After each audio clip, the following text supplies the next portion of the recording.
I'm here in Medjugorje, and what's your name? Herbert Crosset, from Derry, County Derry.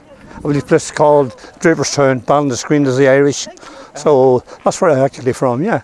And how often have you been in Medjugorje? Oh, this is only my second time. I don't realise how much I missed. The way we go to Mass, and it never was preached on the altar about Medjugorje or nothing. Yeah. Just my wife bought the tickets for it. She says, we're going for a trip. Yeah. She says, my wife's from Waterford, by the way, down south, and I thought we were going down to her sister. And she says, I says, did you tell them we were coming? She says, no, we're going to Medjugorje.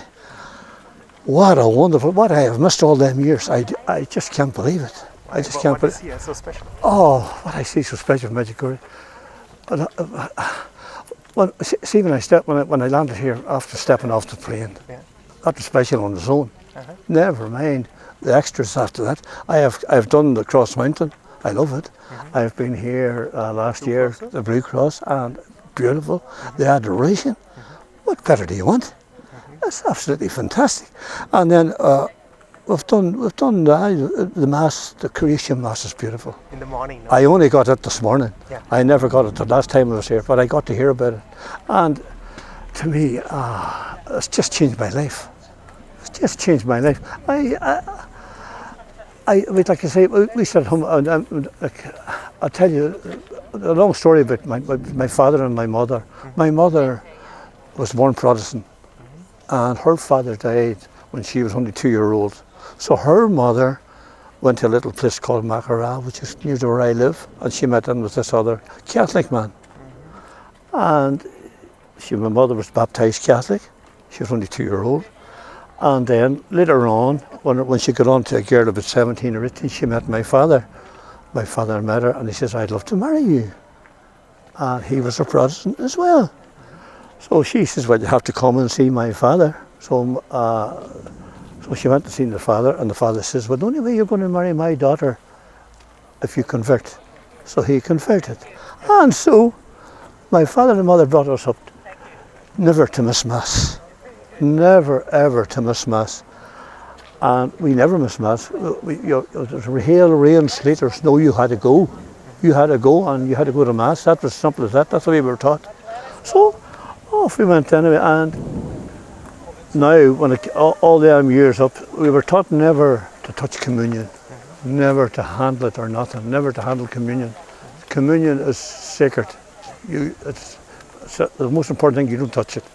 So when this pandemic came in, the local priests, everybody now, communion in your hand. And I have missed Mass over it for reasons. No point. That's the only reason. I can't stick it to watch people lifting their God's body and blood, soul, divinity off their hand and putting it in their mouth. To me, I get a vision of Jesus going to Calvary, being tortured, and people bitten at him and slapping at him. That resembles that to me. That resembles that to me. That definitely resembles that to me. So, I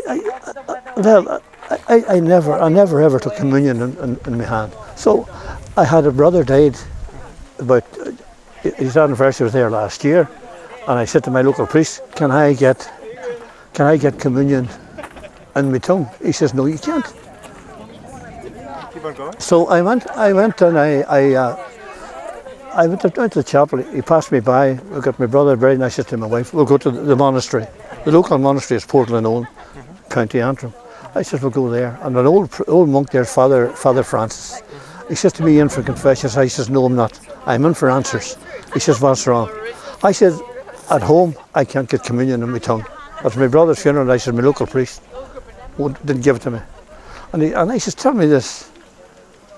You're an old man." I says, "A long time since you said your first Mass." He says, "That's a long time ago."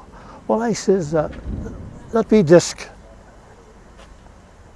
Do you believe honestly, now come out, tell me truthfully, do you believe honestly when you consecrate that disc that is the body and blood of Christ?" "Of course it is," he said. I said, "So, okay, I do too. But why does a priest have to disinfect his hands with disinfectant to handle the body and blood of Christ to put in my mouth? Surely if I had this thing that they call COVID in my body and he had it, that wee disc protects me from him from me." He says, "You're right." He says, I said, hold on a minute, the holy water. No holy water in the water fonts. What happened there? I said, could not have told the people, when we drop a holy water in a wee plastic bottle, bless yourself coming into Mass and bless yourself coming out. Instead of banning it altogether. He says, who's been telling you this? I said, no, that's the way I was taught. And I said, who told you to do this? He says, the Pope. Oh, right. And who told the Pope? The media. I said, there we have it. America, anti-Catholic. England, anti-Catholic. Northern Ireland, the government, anti-Catholic. RT in Dublin, anti-Catholic. And that's who we're listening to. And he says, if everybody thought they had to use it, this would never have happened. I said, the Catholic Church has gone. It has gone, Tom. It has gone completely. But remember the promise of Christ, it will never go. No, but that's what I'm saying. But eventually it's going to come back. Yeah, it's already coming back here. No, You're talking beautifully. Yeah, but what brought me here last year? I had a young boy killed on us, 2005, 25th of June. Last year was 17 years. I got no counselling, but no peace of mind. I came here to Medjugorje. That's why my wife Breda done the same. And I went up across the mountain. We done it the first day with Father Gitz. He was our guide. And I went up the first day to run the station. I said, Father, can I go up there again? He says, why? I said, I'd like to go back there tomorrow again. And he said, went up the fields, you know, from Father Slavko's grave, went up that way up to the mountain. So I ended up this is about 10 o'clock in the morning. And I was heading straight to the cross to do the rosary for the ones that sent petitions.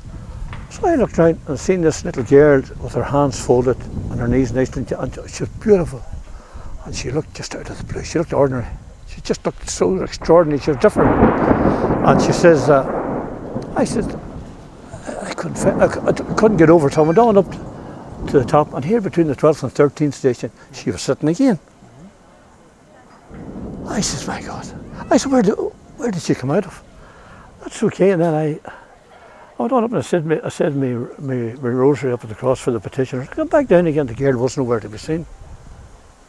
And so I asked Anne Duffy, you had her, did you stand Duffy? You had her on your I watched Anne on it, and Anne went and she talked to Father Gitz, and what they told me, that was her lady, a young girl, guiding me up the mountain. And the message was that Jesus was helping you and your wife to get over the death of your son. That was what I was told, and that's what I honestly do believe from my heart. Because I never, before I come to Medjugorje, I never miss Mass anyway. I love my faith. I just love my Catholic faith. And look, I just told you the story there, the way my mother and father would come up, you know, both of them were Protestant, both of them. And I was delighted for them. I'm proud of the way my father brought me. It's just, what can I say? What is so beautiful about the Catholic faith? Oh, the Catholic faith. That's the only faith. Yeah. Why? Like I have cousins now on my father's side. Well, the whole the bitterness maybe. No, some of the family, of course, my father done what he done, converted. But I'm proud of my father what he done, and I know my father to this day had done the right thing. He's passed and gone, but to me, I'm proud of him. Proud of my mum as well. And for them, they brought me up as the man I am today. And I met my wife Breda down in Waterford. We're married 47 years. I was married her over again. Good woman. Wow. We brought our family up, Catholics, and we brought them up to the best of our ability. And what do you got to? But there again, when that happened to me up in what I saw up in Cross Mountain, I told everybody when I went home. I wasn't ashamed of it. I told what I seen, and the more, Tom, that I was telling them, I was doubting it in my mind that it happened. And I told the people that. I said, the more I'm talking to you now, I said, I'm telling you what I seen. I said, I'm doubting that. And this is, and the girls in this office, they said to me, no, if you've seen it, you've seen it. And that is genuine. And I look, round Herbertstown, all this thing now, and a good part of Ireland, just thinking out now and going on these big Spanish holidays, go to wherever these countries with the heat and all that there, they think that's a holiday. And they come home, but there's no joy in it. the joy is Jesus, the joy is Christ. That is the joy. Yes, I see it in your eyes. But that is the joy. Yes. That is the joy. You know, but I'm trying to go over there and I try to convince them. I was in there this morning. I was just after leaving before we come up here to the Yellow House, and another guy I met. I watched his program, David Parks. David Parks was a miracle. Colleen Willard, a miracle. Tom, a gentleman, and a miracle. And I am glad to have met you. And tell me, you pray the rosary? I pray the rosary. Yeah. Sometimes, when I'm at home, we have a mountain there called Eagles Rock. Yeah. And I go up there, walk it. I take my rosary beads with me, and this rock right on top of the, halfway up the mountain, sits away in the zone. I sit there and I do my rosary. And the only company I have is the sheep around me. But the peace and the quiet. Our Lady says. The peace and the quiet, Tom, is unreal. Yeah. It is on. I do that most days, and I go up there, well, and my wife and I do it in the car everywhere we go. She'd say the rosary, I'd answer when you're driving. She keeps me right. And no, without the rosary, you have nothing. Your life's not there. No, your life's not there, Tom. You know what I mean? People can tell you whatever. It's up to them what they want to believe. But I know what I believe is right. Because you see it in your face, you're joyful, No, you're happy no, and but peace. serious. Yeah. No, but like that's me. I just love it. Yeah. I just love it. And my advice to anybody, Medjugorje, even without the Blue Cross, without Operation Hull, without the Cross Mountain, Medjugorje is suffering. You step on it, you could feel it. You know there's something serious going on, and Our Lady is there. You know that. And that's the evidence is there. Here, no? And the evidence of the people around you, Breda, my wife, That's the wife. that's my wife there, Breda. The wife is over here. There's her there, yeah. Tom, here. And tell me, what is the secret? You're so long married. What would you give us as young people So as long advice to be married happily? Make sure you pick the right woman for a start. Yeah. I picked the right one. Jackpot, I know, I saw her. 47 years, and she looks after me like I don't know what. She's a great wife, and my kids sit down. They're taught their prayers. They're taught, you know what I mean. And then after they leave, I hope they leave with a good education from what they get from my wife and myself. Yeah. And she just comes from a family of down Waterford. There's a statue down there of Our Lady as well, Mount Mallory. We go there when we're down, and she come from, I couldn't miss, she come from a good family. And all her sisters and all, we're all in the same, pardon? And we're nerds as well. And tell me, confession is very big here in Medjugorje. How is confession for you? And what would you tell people who are scared to go to confession? Tom, to go to confession, here, but I can't understand, the Protestant community, the people don't understand, the priests they are the microphone that you're talking to. They are the speakers, and that message goes straight up above. In the Protestant community, they have nobody to stand in front and to represent God, to send the message up. The Catholic community has priests. They're the apostles of Christ. No, that's a big thing. And like how I can't understand how Protestant people, like I've nothing against it that way, but how they can send forgiveness up to God when there's nobody there to do it for them. You know what I mean? As Jesus said, scriptural, I give you the power to forgive sins to the priests. Exactly. Not everybody. That is right. Yeah, you know, but you need the Christ and the 12 apostles. They started the priesthood. Yes. And to me, until now, apostolic succession. Exactly.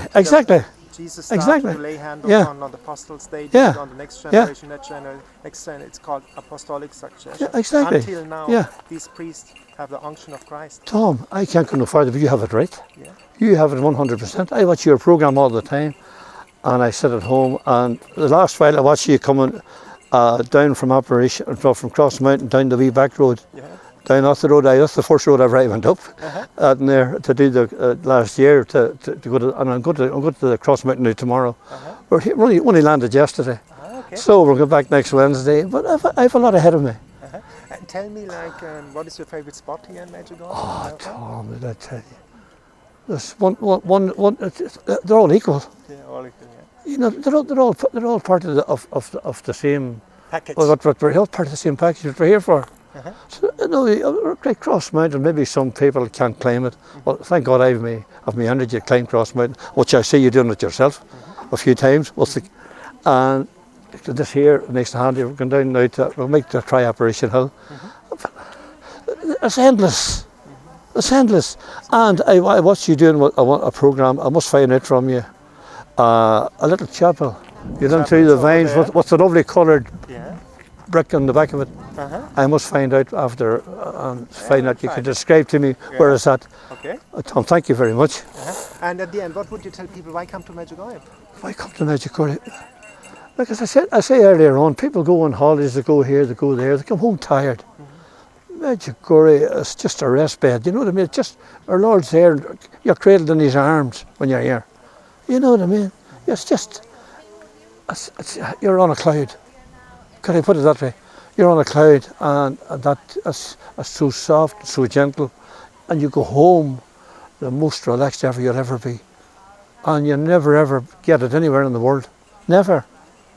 You would never get it anywhere in the world. Absolutely fantastic.